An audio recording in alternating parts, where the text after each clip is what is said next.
Din, di bulan Ramadan ini kan banyak banget manfaatnya, kayak bukan cuma satu, dua, ataupun tiga, tapi banyak banget. Nah, salah satunya bulan Ramadan adalah bulan yang penuh dengan ampunan dari Allah Subhanahu wa Ta'ala.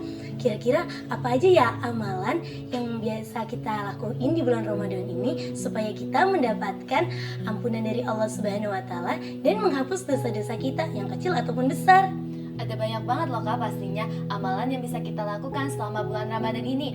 Dan semua hal ini berkontribusi dalam penghapusan dosa. Misalnya puasa. Puasa ini bukan cuma menahan lapar dan haus saja ketika di siang hari, tetapi puasa juga dapat meningkatkan rasa sabar kita untuk berbuka puasa Kak, dan juga dapat lebih mendekatkan diri kepada Allah. Nah, selanjutnya adalah sholat yang dilakukan setelah sholat isya. Tahu nggak Kak apa? Sholat tarawih lah. Bener banget Kak, dan Kakak tahu nggak kalau misalnya setiap ruku dan sujud dalam sholat tarawih ini itu dapat menghapuskan dosa-dosa yang pernah kita lakukan Kak. Nah, jadi ketika kita melaksanakan sholat tarawih itu dosa-dosa kita yang kecil maupun besar itu diampuni oleh Allah, benar gak sih? Bener banget Kak. Nah, selanjutnya juga ada zakat fitrah. Kakak jangan takut ya untuk mengeluarkan zakat fitrah, karena zakat fitrah juga bukan mengurangi harta kakak, justru menambahkan harta kakak loh Kak, baik di dunia maupun di akhirat. Bener banget. Selain itu ada lagi gak sih? Pasti ada dong Kak, yaitu membaca Al-Quran. Setiap kita membaca satu huruf aja Kak di dalam Al-Quran, itu kita akan mendapatkan satu pahala, dan dari satu pahala itu akan dilipat gandakan oleh Allah menjadi 10.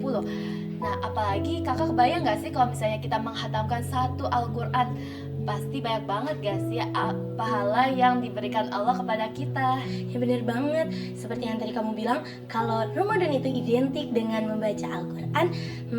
Ada gak sih ayat Al-Quran yang menjelaskan tentang ampunan dari Allah Subhanahu wa Ta'ala untuk kita nih yang melaksanakan ibadah maupun puasa ataupun hal-hal lain yang tadi kamu bilang di bulan Ramadan ini? Pasti ada dong Kak, seperti surat Al-Baqarah ayat 186 yang berbunyi, jika hambaku datang kepada kalian bertanya tentang aku, maka jawablah aku dekat dengan kalian, aku mengabulkan semua permohonan yang kalian ajukan. Seperti itu Kak. Berarti dari ayat ini udah dijelasin kalau kita lagi mengajukan doa kepada Allah Subhanahu wa Ta'ala, Allah insya Allah akan ijabah doa-doa kita. Bener gak sih? Bener banget Kak.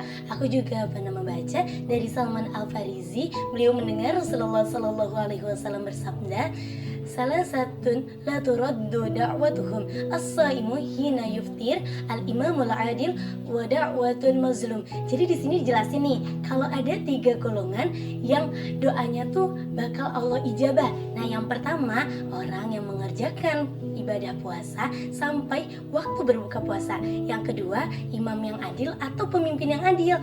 Dan yang ketiga, yang terakhir adalah Allah mengijabah doa-doa orang yang terzalimi. Nah, karena kita di bulan Ramadan dan identik dengan melaksanakan ibadah puasa gitu, kita dapat yang pertama tuh doa-doa kita insya Allah akan diijabah oleh Allah Subhanahu wa Ta'ala. Bener banget gak sih? Bener banget lah Kak pastinya.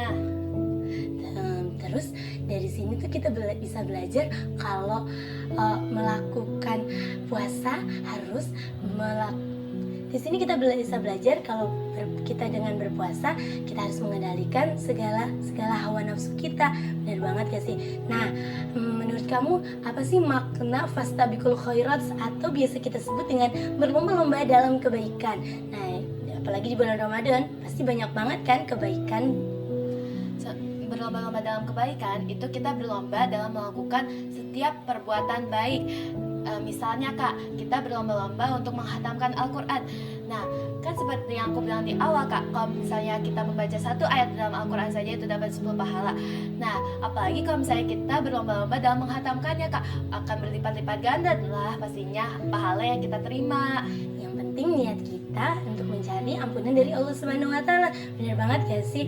Nah, kalau menurut kamu nih ya, kenapa sih malam Lailatul Qadar itu disebut dengan malam yang lebih baik daripada 1000 bulan?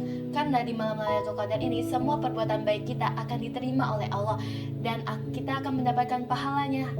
Dan juga setiap perbuatan buruk kita yang pernah kita lakukan itu akan mendapat ampunan dari Allah Kak. Nah, bener banget nih ya. Ini aku kasih tahu juga ya, di malam Lailatul Qadar ini Allah telah menjelaskan dalam surat Al-Qadar ayat pertama, Bismillahirrahmanirrahim, Inna anzalnahu fi lailatul qadar.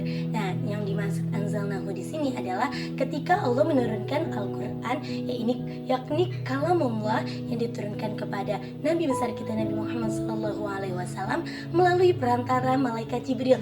Jadi Al-Qur'an yang begitu banyak, yang begitu istimewa diturunkan di bulan Ramadan, dan paling tepatnya di malam nuzulul Quran atau biasa kita sebut di malam Lailatul Qadar itu loh. Nah, terus di malam Lailatul Qadar ini juga dijelasin di ayat ketiga, Lailatul Qadari khairum min alfi syahr.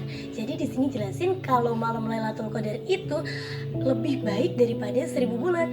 Yang udah dijelasin dalam Al-Qur'an ini, dari sini kita bisa menintrospeksi diri kita supaya kita lebih semangat lagi untuk melaksanakan ibadah-ibadah yang ada di bulan Ramadan ini. Benar banget gak sih? Bener banget Kak.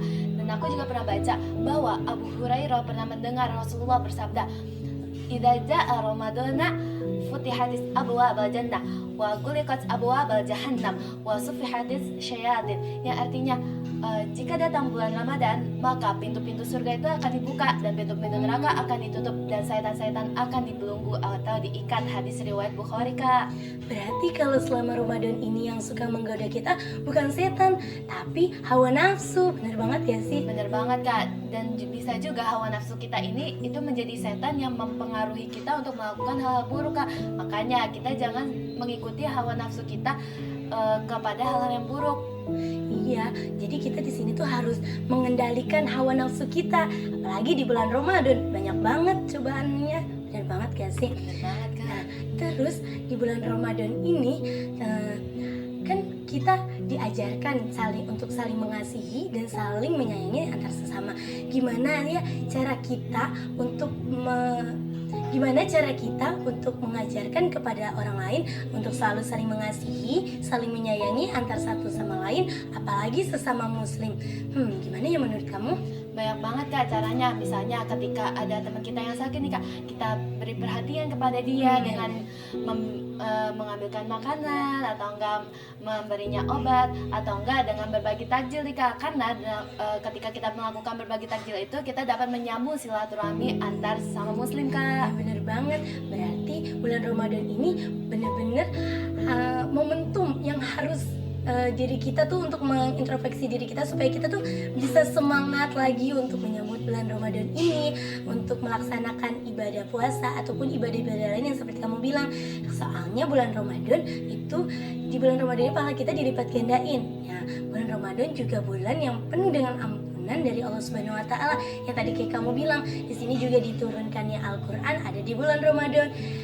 Kayak malam Lailatul Qadar adanya di bulan Ramadan. Pintu surga dibuka, pintu neraka ditutup, setan-setan dibelenggu atau diikat dan dikurung oleh Allah. Itu cuma ada di bulan Ramadan. Paling yang ganggu kita hawa nafsu kita. Gimana cara kita mengendalikannya? Nah, terus di bulan Ramadan juga doa-doa kita diijabah sama Allah Subhanahu wa taala. Dan yang terakhir, pahala kita dilipat gandain. Makanya kita nggak boleh sia-siain bulan Ramadan kita. Bener banget gak sih, Din? Bener banget Kak. Makanya bulan Ramadan ini itu adalah bulan yang sangat-sangat spesial yang Allah turunkan kepada umatnya. Makanya kita sebagai umatnya Allah itu harus memanfaatkan waktu bagaimana caranya untuk mendapatkan pahala yang berlipat ganda untuk Allah. Sih. Terima kasih atas ilmu yang kamu sampaikan hari ini. Semoga bermanfaat. Terima kasih Dinda. Sama-sama Kak Saila.